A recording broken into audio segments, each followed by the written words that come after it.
Hello and welcome back to my channel. In today's video, I will show you how to deposit a check on PNC Bank. So let's get started. So you have to follow these easy steps.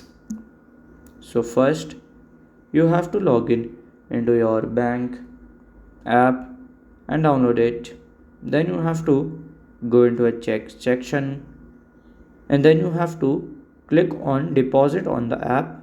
Then you have to choose the appropriate amount that you have on the check.